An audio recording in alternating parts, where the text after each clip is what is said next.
Imat ćete rekordan prinos jagoda ako ovo uradite. U ovom videu saznat ćete kako napraviti jednostavnu i učinkovitu organsku prihranu koja pomaže jagodama da brže rastu, ostanu bujne i zaštićene od bolesti i štetnika. Ova metoda nije samo korisna za rast, već pruža i prirodnu zaštitu protiv gljivica i raznih insekata. Ako tek počinjete sa sadnjom jagoda, važno je da znate nekoliko osnovnih stvari. Sadite ih na sunčanom mjestu s dobro dreniranim tlom, jer im je potrebno puno svjetla i zraka kako bi ostale zdrave. Također, ostavite dovoljno prostora između biljaka kako bi imale dovoljno mjesta za širenje i razvoj. Za ovu prihranu potrebna su 3 jednostavna sastojka. U posudu najprije ulijte pola litre mlake vode. Zatim dodajte 100 ml svježeg mlijeka. Mlijeko jagodama osigurava kalcij i proteine koji su važni za njihov rast i otpornost, a djeluje i kao prirodni fungicid, pa štiti biljke od bolesti poput pepelnice i plijesni.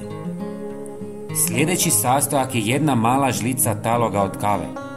Talog je bogat dušikom, poboljšava strukturu tla i zadržava vlagu, što jagodama izuzetno odgovara. Osim toga, njegova blaga kiselost pogoduje biljkama koje vole kiselo tlo, a ujedno odbija i neke štetočine. Na kraju, dodajte pola male žlice češnjaka u prahu. Ovaj sastojak mnogi početnici zanemaruju, ali je vrlo djelotvoran. Češnjak ima antimikrobna svojstva, suzbija gljivične bolesti i djeluje kao prirodni repelent protiv puževa, lisnih uši i mrava. Kada ste dodali sve sastojke, ostavite mješavinu da odstoji 1 dan.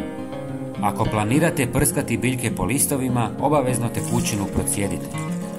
Prije zalijevanja smjesu razrijedite s najmanje 2 litre vode, a možete i više, ovisno o veličini površine. Jagode prihranjujete s ovako 2 puta mjesečno.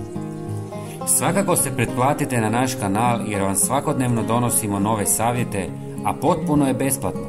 Hvala vam i pozdrav!